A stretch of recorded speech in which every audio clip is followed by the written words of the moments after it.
Welcome back to Unirunner Video Drum Lessons. I'm Darren Mathis, and today we're going to talk about stick twirling. Now,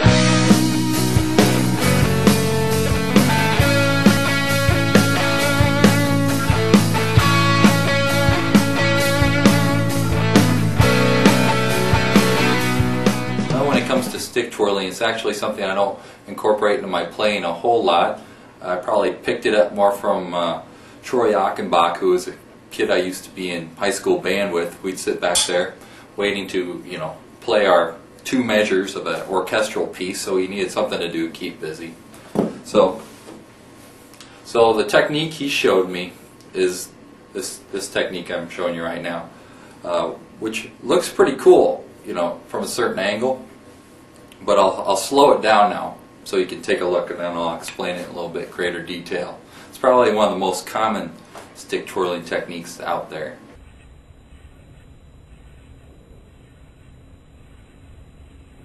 But what you do is start out, basically it looks like you're doing more than you really are. It's kind of an optical illusion.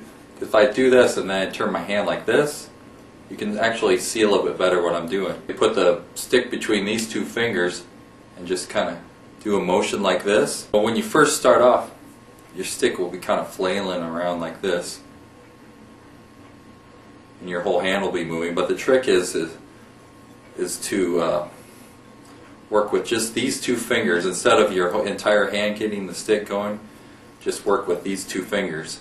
Once you get the momentum of the stick going, it's mainly just these two fingers that are propelling it, and it looks like you're doing a lot more than you actually are. Another technique is to kind of spin it through your fingers like that. One of the great drummers out there, John Blackwell Jr., he's got a DVD that shows some awesome spinning technique where he does kind of something like this, where he plays and incorporates in the middle of his playing. But again, it's usually something that's a lot more simple than it looks. And it's just a matter of how fluidly you can incorporate that into your drumming. And the key is to be able to incorporate it in a way that doesn't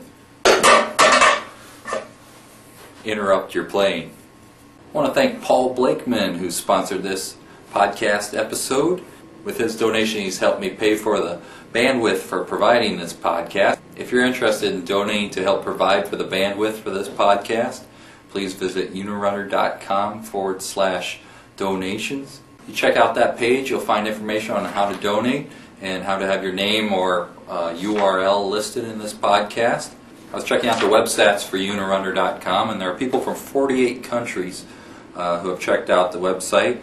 And the top 30 of those 48 countries include United Kingdom, Denmark, Australia, Canada, Peru, Germany, Thailand, Israel, Belgium, Netherlands, Mexico, Brazil, Singapore, Croatia, New Zealand, France, Japan, Italy, Austria, Switzerland, Chile, Finland, Poland, Czech Republic, Philippines, and Sweden. So it's fascinating to me to be able to sit here in Sioux Falls, South Dakota, and be able to do this podcast and make connections across the world. So if you've got video of yourself, I just emailed someone in Peru who might be sending me some information about what drumming is like in Peru. So if you're in Australia or Denmark or one of these other places, have some interesting drum video, please send it in. I'll try and share it with the viewers. So until next time, keep practicing, and God bless.